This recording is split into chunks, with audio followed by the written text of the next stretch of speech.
ഇയാളെന്ന് അവൻ അങ്ങനെ ഒരു സിറ്റുവേഷനിൽ കണ്ടതുകൊണ്ട് മാത്രമാണ് ഈ കാര്യങ്ങളെല്ലാം അവളോട് പറയാൻ തന്നെ വെച്ചത്. അവൾ ഈ കാര്യങ്ങളൊന്നും മനസ്സിലാക്കാത്തത് കൊണ്ട് അവനാണ് അപ്സെറ്റ് ആയത്. നൈറ്റ് ജീവന്റെ ചെലവാണല്ലോ. കുറെ ഐറ്റംസ് കണ്ട് ബോബി ആൻഡ് ഫ്രണ്ട് അവരുടെ കണ്ണ് തള്ളും. ജീവൻ ഇത് കുറെ ഐറ്റംസ് ഉണ്ടല്ലോ. ആ ഉണ്ട്, നിങ്ങൾക്ക് ഏത് ഫുഡാണ് ഇഷ്ടം എന്നറിയില്ലല്ലോ, അതുകൊണ്ട് എല്ലാം വാങ്ങിച്ചു. ഇഷ്ടായി കുറെ ഇഷ്ടായി. ബണ്ണിയുടെ പേരൻസ് ഇന്ന് അവിടെ ഉണ്ടാവില്ല, സോ എല്ലാവർക്കും ഫ്രീ ആയിട്ട് എൻജോയ് ചെയ്യാം. ബോബി അപ്പോ ഇന്റർവ്യൂസിനെ പറ്റിയൊക്കെ ചോദിക്കുമ്പോ ബണ്ണി കുറച്ച് ഷൈ ആയിട്ട് കാര്യം പറയാണ്. ജയ്ക്ക് എന്നെ മാത്രം തനിച്ചൊന്ന് കാണണമെന്ന് നാളെ സ്റ്റുഡിയോയിലേക്ക് വരാൻ പറഞ്ഞിരിക്കുക. നീ മാത്രോ? ഹാന്നേ, അതൊരു ഡേറ്റിംഗ് അല്ലേ. ഫാൻ ഗേൾസിനോട് ആരും ഇങ്ങനെയൊന്നും പറയത്തില്ല.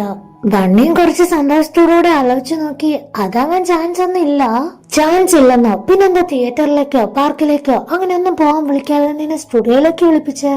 ഇപ്പോ രണ്ടുപേരും കൂടെ നമ്മുടെ ജീവന്റെ അടുത്താണ് ഒപ്പീനിയൻ ചോദിക്കുക. സ്ഥലം ഏതാണെങ്കിലും അവളുടെ ക്യാരക്ടറാണ് ഇമ്പോർട്ടന്റ്. നീ എന്തായാലും പോവുകയാണല്ലോ, അപ്പൊ പിന്നെ നിനക്ക് ഒരു തവണ പോയാൽ മനസ്സിലാവും എന്താണ് അവന്റെ ഉദ്ദേശം എന്ന്.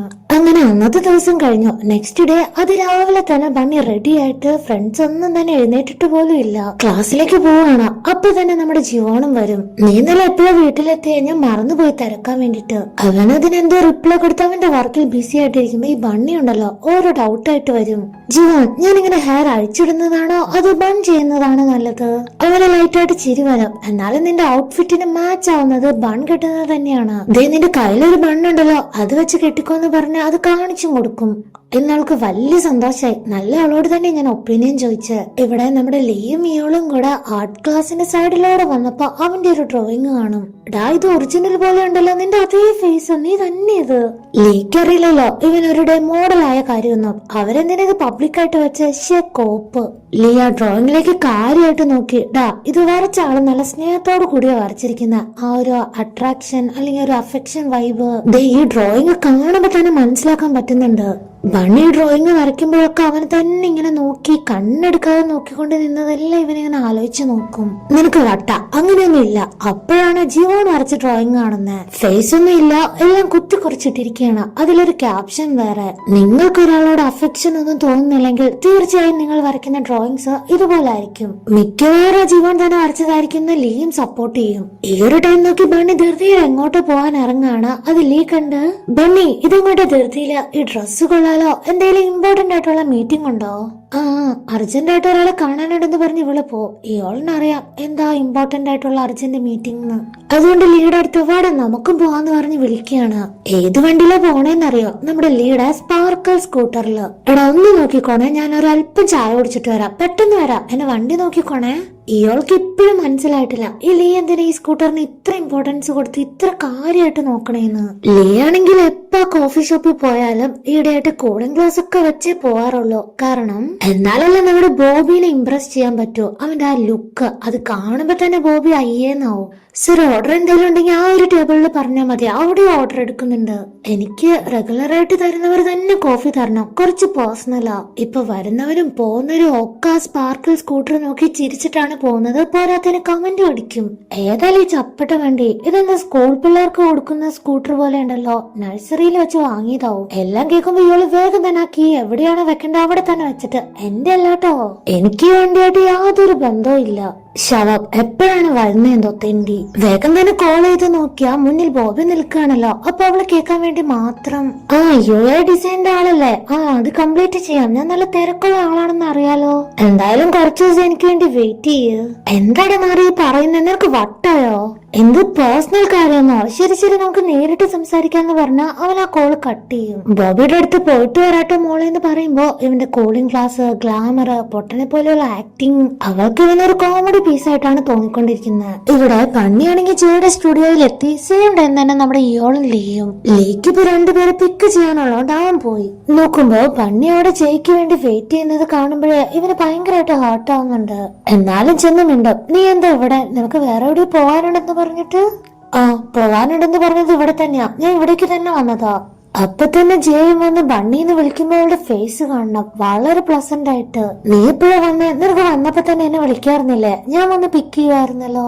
വായോന്ന് പറഞ്ഞ് രണ്ടുപേരും കൂടെ അവന്റെ സ്റ്റുഡിയോയിലേക്ക് പോവും. അവിടെയാണെങ്കിൽ ഒത്തിരി ആർട്ട് വർക്ക് ടൂൾസ് ഒക്കെ കണ്ട് ബണ്ണി കാര്യമായിട്ട് നോക്കിക്കൊണ്ട് നിൽക്കും. അപ്പൊ അവൻ ചോദിക്കുകയാണ്, നിനക്കും വേണോ? ട്രൈ ചെയ്ത് നോക്കുന്നുണ്ടെങ്കിൽ നോക്കിക്കോ, ഞാൻ നിന്നെ ഗൈഡ് ചെയ്യാം. ഇതേ സമയം ലീ ആണെങ്കിൽ ജൂനിയേഴ്സിന് പണി കൊടുത്തോണ്ടിരിക്കുകയാണ്. ദേ ഈ ഒരു ഡേറ്റ് കണ്ടോ, അന്നേരം വീഡിയോ സബ്മിറ്റ് ചെയ്തേക്കണം. ഓക്കെ ആണോ? അത് വല്ലതും നടക്കുവോ? ലീ, നിനക്കെന്താ വിശ്വാസമില്ലേ? ഞങ്ങളുടെ കയ്യിൽ ഒരു വർക്ക് കിട്ടിയാലുണ്ടല്ലോ പിന്നെ ഒന്നും പേടിക്കാനേ ഇല്ല. ശരിക്കും ടെൻഷൻ നമ്മുടെ ഇയാൾക്കാണ്. അവൻ ഇപ്പോഴും ബണ്ണിനെ കുറിച്ച് തന്നെയാണ് ആലോചിക്കുന്നത്. അവരോട് എന്ത് ചെയ്യായിരിക്കും? അവളോടുള്ള അവന്റെ പെരുമാറ്റം തീരെ ശരിയല്ല. ജെ ഇപ്പൊ ബണ്ണിയുടെ അടുത്തേക്ക് ക്ലോസ് ആയിട്ട് വന്ന, അതായത് തൊട്ടടുത്തേക്ക് വന്ന് അവളെ കിസ് ചെയ്യാനായിട്ട് പോകുന്നത് ഇങ്ങനെ ആലോചിച്ച് നോക്കിയപ്പോ തന്നെ ഇയാൾ വേണ്ട, ഞാൻ എന്തൊക്കെയാ ചിന്തിച്ചു കൂട്ടുന്നത്. ഇവൻ അപ്സെറ്റ് ആയി തലയ്ക്ക് കൈയും വെച്ച ഡെസ്കിലേക്ക് വീഴുന്നതെല്ലാം ലീയും ഫ്രണ്ട്സും കണ്ടോണ്ടിരിക്കുകയാണല്ലോ.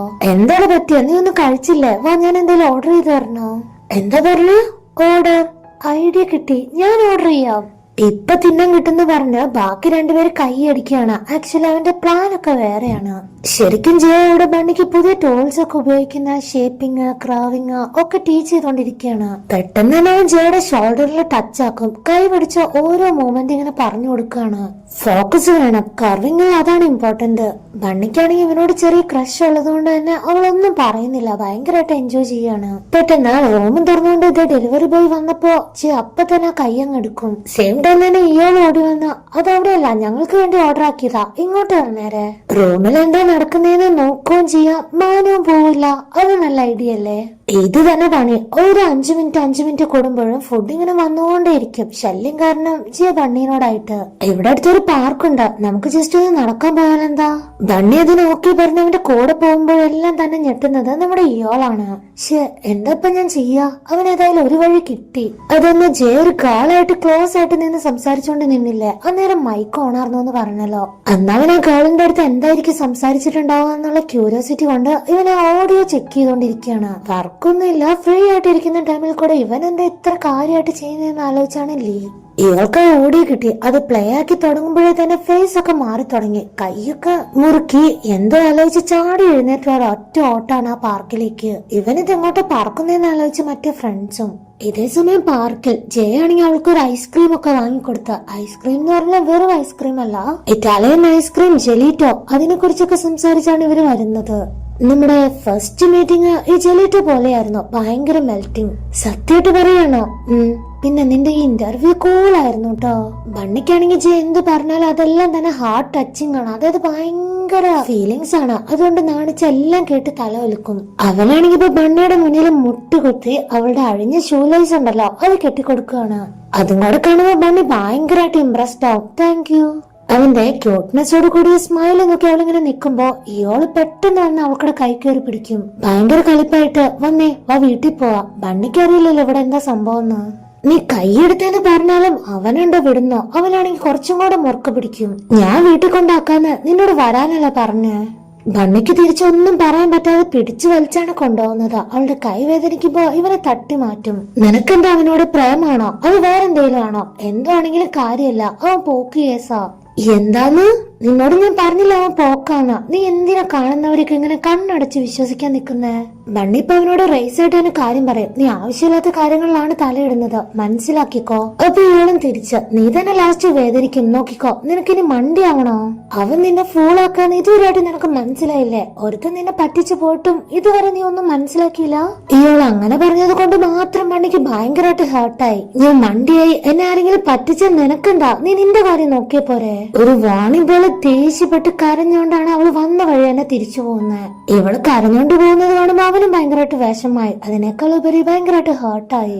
ബണ്ണിക്കാണെങ്കിൽ അതൊന്നും ഓർത്തല്ല വിഷമം, ജയ്ക്ക് എന്ത് തോന്നിക്കാണും അതോർത്താണ് ഇവളുടെ ടെൻഷൻ മുഴുവൻ. അവനിപ്പോ പോയി കാണും. പാവം, ഒരു ബായ് പറയാൻ പോലെ എനിക്ക് പറ്റിയില്ലല്ലോ എന്നോർത്ത് സങ്കടപ്പെട്ടാണ് വരുന്നത്. പക്ഷെ അവൻ പോയിട്ടില്ല. പാർക്കിൽ ഒരു സൈഡിൽ ഒരു ചായയൊക്കെ വാങ്ങി ഒറ്റയ്ക്ക് ഇങ്ങനെ ഇരിക്കുകയാണ്. ഇവളും സന്തോഷമായിട്ട് ഓടിച്ചെന്ന്. ഞാൻ വിചാരിച്ചു നീ പോയി കാണുന്ന.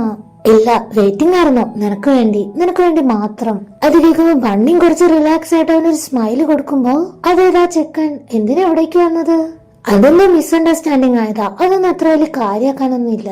ഇവിടെ ജീവോൺ ആണെങ്കിൽ വീട്ടിൽ ഒറ്റയ്ക്ക് ഇരിക്കുകയാണ്. ബണ്ണി അവനോടൊപ്പം ഉണ്ടായിരുന്ന ടൈംസ് ഒക്കെ ഓർത്ത് അവനറിയാതെ തന്നെ ഒരു സ്മൈലൊക്കെ വരുന്നുണ്ട്. സെയിം ടൈം തന്നെ ജയായിട്ട് ബണ്ണി ഇത്ര ക്ലോസ് ആവുന്ന കാര്യം ആലോചിച്ച് നോക്കുമ്പോ ലൈറ്റ് ആയിട്ട് അവന് സാഡു ആവും. വഴക്കിടുന്നതിനിടയ്ക്ക് ഇയാള് ചോദിച്ചായിരുന്നല്ലോ, അവൻ നിന്നെ സ്നേഹിക്കുന്നുണ്ടെന്ന് എന്താ ഇത്ര ഉറപ്പ്? അതോ അവൻ പറഞ്ഞിട്ടുണ്ടോ? അതുകൊണ്ട് ഇപ്പൊ ജയനോട് തന്നെ ചോദിക്കുകയാണ്, നമ്മൾ തമ്മിൽ എന്താ റിലേഷൻ? എനിക്ക് അറിഞ്ഞോ കൊള്ളാന്നുണ്ട്. അതിന് ജയ ആണെങ്കിൽ കറക്റ്റ് ആയിട്ട് ഒരു ആൻസർ കൊടുക്കുന്നില്ല എന്ന് കൊടുക്കുന്നുണ്ട്. നീ എന്താ വിചാരിക്കണേന്ന് എനിക്കറിയില്ല, പക്ഷെ ഞാൻ വേറൊരു ഗേളിനെയും എന്റെ സ്റ്റുഡിയോയിലേക്ക് വിളിച്ചിട്ടില്ല. ഇതുപോലെ ഒരു പാർക്കിൽ ഇത്ര നേരം വെയിറ്റ് ചെയ്തിരുന്നിട്ടും ഇല്ല. ആക്ച്വലി ജയ് ഇപ്പൊ അവന് ഇഷ്ടമാണെന്നുള്ള കാര്യം പറയാതെ പറഞ്ഞിരിക്കുകയാണ്. ബണ്ണി അത് അക്സെപ്റ്റും ചെയ്തു. സോ ഒഫീഷ്യൽ കപ്പിൾസ് ആയ പോലെ അങ്ങനെ ആ ഒരു ദിവസം കടന്നുപോയി. ഇപ്പൊ നെക്സ്റ്റ് ഡേ ഈയോള് അവളോട് അത്രയ്ക്ക് ഹാഷായിട്ട് പറയണ്ടായിരുന്നു, ഞാൻ ഇച്ചിരി എടുത്തു ചാടിയോ. ക്ലാസ്സിൽ ചെന്ന് അവളെ കണ്ടേക്കാന്ന് വിചാരിച്ച് പോയി നോക്കുമ്പോ കൊറേ നോക്കിയിട്ട് അവളെ മാത്രം കാണാനില്ല. നിരാശയായിട്ട് പോവാൻ തുടങ്ങുമ്പോ പെട്ടെന്ന് ബാക്കിന്നൊരു വിളി, നീ എന്താ ഇവിടെ? തിരിഞ്ഞു നോക്കുമ്പോ അത് ബണ്ണിയും ജീവനും ആണ്. അത് നീ നല്ല സേഫായിട്ട് വീടെത്തിയെന്ന് അറിയാൻ വേണ്ടി വന്നതാ. ഈ കാര്യങ്ങളൊക്കെ നീ എന്തിനാ അന്വേഷിക്കുന്നത്? എനിക്ക് നിന്നോടൊന്നും പറയാനില്ലെന്ന് ഞാൻ നേരത്തെ പറഞ്ഞതല്ലേ. അവള് പോയതിന്റെ പിന്നാലെ തന്നെ ജീവോണ് പോവാനായിട്ട് തുടങ്ങുമ്പോ ഇയോൾ അവനെ സ്റ്റോപ്പ് ചെയ്യും. വാ, എനിക്ക് കുറച്ച് സംസാരിക്കാനുണ്ട്. ജീവോണാണെങ്കിൽ ഭയങ്കര അത്ഭുതം. എന്ത്? എന്നോടോ? എന്നോട് നിനക്ക് എന്ത് കാര്യം സംസാരിക്കാനുള്ളതെന്ന് എനിക്ക് ഇതുവരെ മനസ്സിലായിട്ടില്ല. ബണ്ണി, അതാണ് എന്റെ ടോപ്പിക്. ഇപ്പൊ മനസ്സിലായോ? അവൻ വേഗം തന്നെ ഫോൺ എടുത്ത് ആ ഒരു ഓഡിയോ പ്ലേ ചെയ്ത് കേൾപ്പിച്ചു കൊടുക്കും. അതിലൊരു ഗേൾ ഉണ്ട്, ജയുടെ വോയിസും. ജെ, എനിക്ക് നമ്മുടെ റിലേഷൻഷിപ്പ് എന്താണെന്നുള്ളതിന് ഒരു ക്ലാരിറ്റി തരണം. കാരണം ഞാൻ എല്ലാ നൈറ്റും നിന്റെ കൂടെ ഇല്ലേ, അപ്പൊ നമ്മള് കപ്പിൾസ് അല്ലേ? ഇതാണ് നിന്റെ ഡൗട്ട്. നീ ഒരു കാര്യം മനസ്സിലാക്കണം, ഞാൻ എന്റെ സ്റ്റുഡിയോയിലേക്ക് വേറൊരു ഗേളിനെ ഇൻവൈറ്റ് ചെയ്തിട്ടേ ഇല്ല. ഇയാളിപ്പോ ജീവനോട് പിന്നെയും പറയുന്നുണ്ട് അവന് ഗേൾസ് ഒരു വീക്ക്നെസ് ആണ്, കഴിവേറി. എന്നാ പിന്നെ ഈ ഓഡിയോ നിനക്ക് തന്നെ ബണ്ണിയെ കേൾപ്പിച്ചുകൂടായിരുന്നോ? ഞാൻ അവളോട് ഡയറക്റ്റ് ആയിട്ട് അവനെ വിശ്വസിക്കണ്ട, അവനോട് സംസാരിക്കണ്ടെന്നൊക്കെ പറഞ്ഞതാ. പക്ഷെ അവൾക്ക് ദേഷ്യായി. ചിലപ്പോ നീ പറഞ്ഞ കേക്കും. അപ്പോ നമ്മുടെ ജീവോന്റെ ഒരു ഡൗട്ട്, നീ എന്തിനാ അവളുടെ കാര്യത്തിൽ ഇത്ര ഇൻട്രസ്റ്റ് കാണിക്കുന്നത്? ഇവൾക്ക് തന്നെ അതിന് ആൻസർ ഇല്ല. ഇതൊക്കെ ഒരു ഹ്യൂമാനിറ്റി അല്ലേ? ഒരു കാര്യം തെറ്റാണെന്ന് തോന്നിയാൽ നമ്മൾ അറിയിച്ചിരിക്കണം. മറ്റൊരാളുടെ ലൈഫ് വെച്ചിട്ടുള്ള കളിയല്ലേ. നിന്നോട് പറയാനുള്ളത് ഞാൻ പറഞ്ഞു, ബാക്കിയൊക്കെ നിന്റെ ഇഷ്ടം. ഞാൻ പോവാ. അവൻ വേഗം തന്നെ എസ്കേപ്പ് ആവും. ജീവൻ കുറച്ചു നേരം ആലോചിച്ച് ഈ ഒരു കാര്യം ബണ്ണിയുടെ അടുത്ത് പറയാനായിട്ട് ചെല്ലുമ്പോഴേ അവള് ബിസിയാണ്. ലീ കോൾ ചെയ്തിട്ടുണ്ട്, ഞാൻ ആ സ്റ്റുഡിയോ വരെ പോവാ, നമുക്ക് പിന്നെ കാണാം. സോ അവനെന്താ ചെയ്യാന്നറിയോ? പോലീസിൽ അറിയാവുന്ന ഒരാൾക്ക് മെസ്സേജ് അയക്കുവാണ്. സോ എനിക്കൊരാളുടെ കുറച്ച് ഡീറ്റെയിൽസ് അറിയണം. ഇവൻ ഓൾറെഡി തന്നെ ഭയങ്കര റിച്ച് ആണല്ലോ, അപ്പൊ അതിനനുസരിച്ചുള്ള കോണ്ടാക്ട്സ് ഇവനുണ്ട്.